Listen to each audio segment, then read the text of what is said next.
बिस्मिल्लाहिर्रहमानिर्रहीम। मोहतरम नाजरीन, अस्सलामु अलैकुम वरहमतुल्लाहि वबरकातुहू। नाजरीन, इस वीडियो में हम कौम आद की कहानी पर बात करेंगे, जो एक ताकतवर और एक ज़माने में बहुत ही खुशहाल तहजीब थी, लेकिन अपनी तकब्बुर, बदउनवानी और हक़ की तकसीब यानी कि हक़ सच को झुटलाने की वजह से उसका ख़ात्मा हो गया। ये कहानी हमें अल्लाह की रहनुमाई को रद्द करने और तकब्बुर के नताइज के बारे में एक गहरा सबक देती है। तो आइए नाजरीन, हम इस तबाहाल कौम के किस्से को जानने की कोशिश करते हैं और इन अहम असबाब पर नज़र डालते हैं जो ये हमें अपनी ज़िंदगियों में अपनाने के लिए सिखाती है। कौम आद की कहानी एक ताकतवर और लाजवाब दास्तान है जो इस्लामी रिवायत में नस्लों तक पहुंचाई गई है।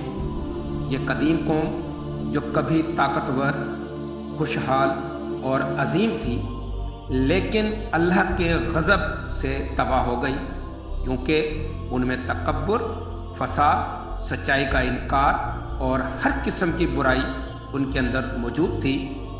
नाज़रीन, इनकी तबाही एक गहरी याद दहानी है कि अल्लाह की हिदायत के मुकाबले में सरकशी और गरूर के क्या नताइज हासिल होते हैं। ये कहानी न सिर्फ उन तारीख़ी वाक़यात को बयान करती है, बल्कि आज के दौर में हमारे लिए भी एक बहुत ही गहरा अखलाकी और रूहानी सबक भी पेश करती है।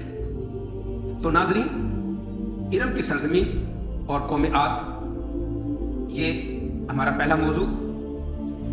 तो कौम आद इरम नाम के एक इलाके में रहती थी, जो अपनी बुलंद इमारतों और बेइंतहा सरवत और दौलत के लिए बहुत मशहूर थी।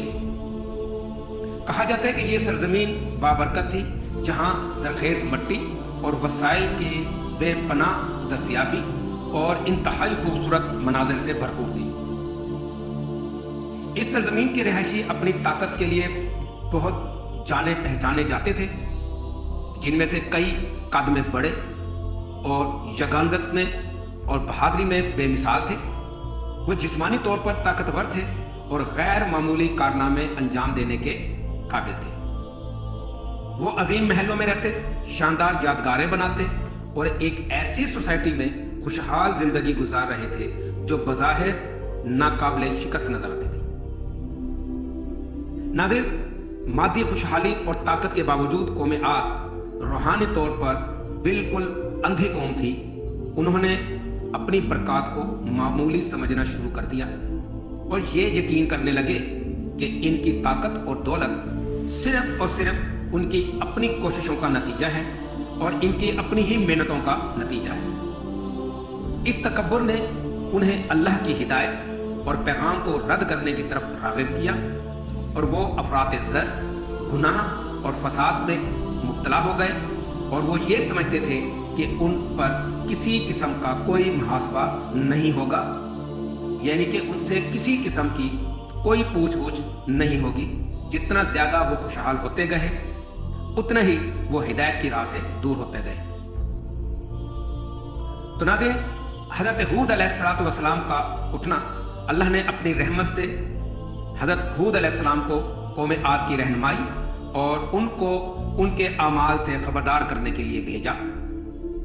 हज़रत हूद अलैहिस्सलाम हज़रत नूह अलैहिस्सलाम की नस्ल से थे और अल्लाह ने उन्हें कौम आद को अल्लाह की तरफ बुलाने के लिए मुंतखब किया था। हज़रत हूद ने कौम आद को अल्लाह की इबादत करने, बुत परस्ती को छोड़ने और इंसाफ व आजिज़ी को अपनाने की दावत दी। उन्होंने उन्हें इनकी बरक़ात का शुक्र गुजार होने की और अपने ताकत और दौलत को मुआशरती फ़ायदे के लिए इस्तेमाल करने की भी ताकीद की। तो नाज़रीन, हज़रत हूद अलैहिस्सलाम की सच्ची कोशिशों के बावजूद कौम आद ने उनका इनकार किया। उन्होंने हज़रत हूद अलैहिस्सलाम का मजाक उड़ाया, उनके पैगाम का तमस्खुर उड़ाया और उन्हें पागल और मजनून करार दिया।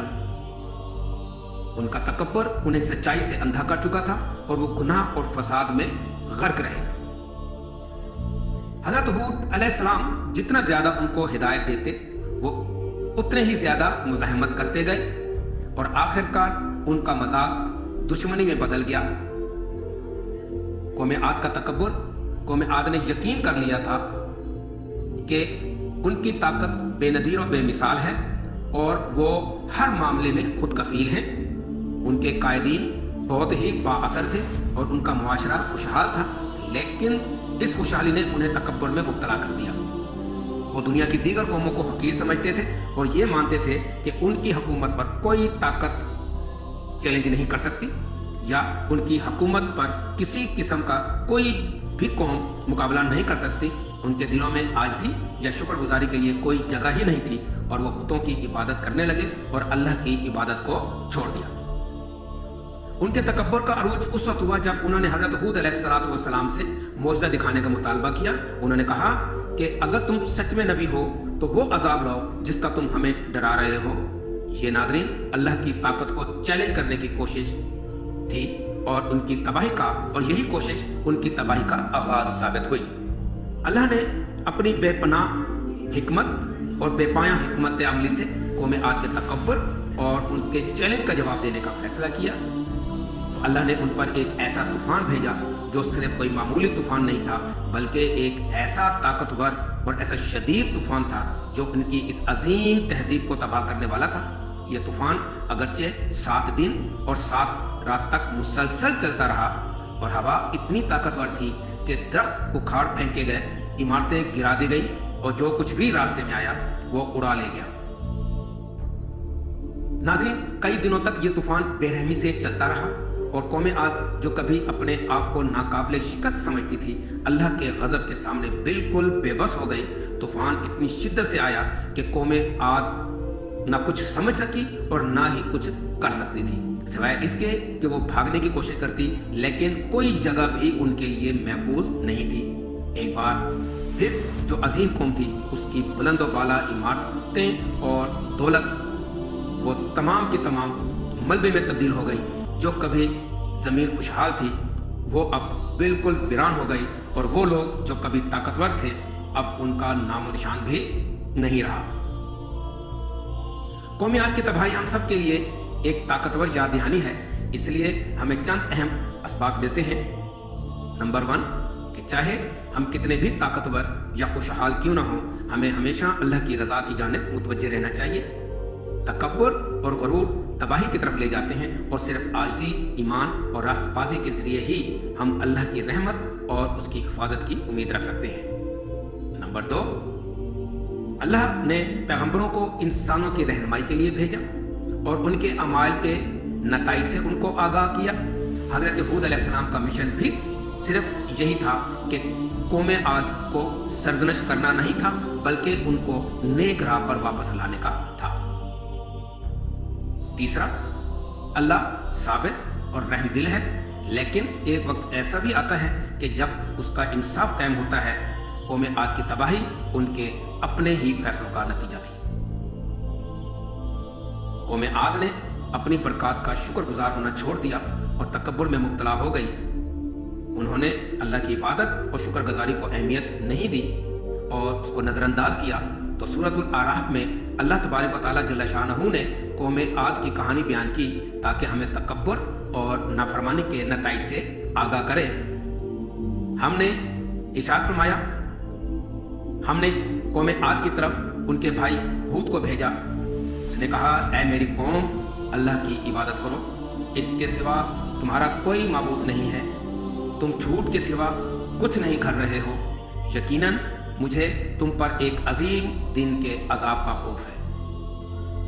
تو اسی طرح آگے چل کر سورۃ الحاقہ میں اللہ تبارک و تعالیٰ جل شانہ ان کی تباہی کی شدت کو بیان کرتے ہوئے فرماتا ہے، اور عاد کو ایک تند و تیز شدید ہوا سے تباہ کر دیا گیا، جسے اللہ نے ان پر 7 راتوں اور 8 دنوں تک مسلسل بھیجا۔ پھر تم ان لوگوں کو دیکھتے ہو کہ وہ پام کے درختوں کے کھوکھلے تنوں کی طرح گرے ہوئے ہوتے ہیں۔ ناظرین، ایک لازوال سبق، قوم عاد کی کہانی صرف ایک تاریخی واقعہ نہیں بلکہ انسانیت کے لیے ایک لازوال سبق ہے۔ یہ ہمیں عاجزی کی اہمیت، تکبر کے خطرات اور اللہ پر انحصار کرنے کی ضرورت سکھاتی ہے۔ یہ کہانی ہمیں یہ بھی یاد دلاتی ہے کہ ہم جتنے بھی طاقتور ہوں، اللہ کی رضا کے تابع رہنا چاہیے۔ نتیجتاً آخرکار कौम आद की कहानी हमें अपनी जिंदगियों पर गौर करने की दावत देती है। क्या हम सच्चाई और रास्तबाजी की राह पर हैं, या हम वही रास्ता इख्तियार कर रहे हैं जिसने कौम आद को तबाही की तरफ ले जाया। इनकी तकदीर एक वार्निंग है जो हमें आजिज़ी, अताअत और शुक्रगुजारी की अहमियत समझाती है। अल्लाह की रहमत और रहनुमाई के बगैर हम कामयाबी और नताइज अल्लाह की रहमत और रहनुमाई के बगैर हम कामयाबी और नजात की उम्मीद नहीं रख सकते।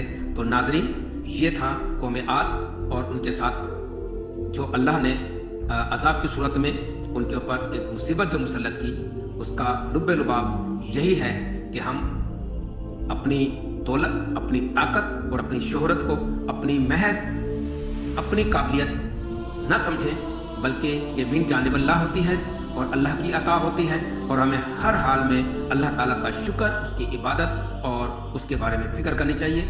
अस्सलामु अलैकुम व रहमतुल्लाहि व बरकातुहू।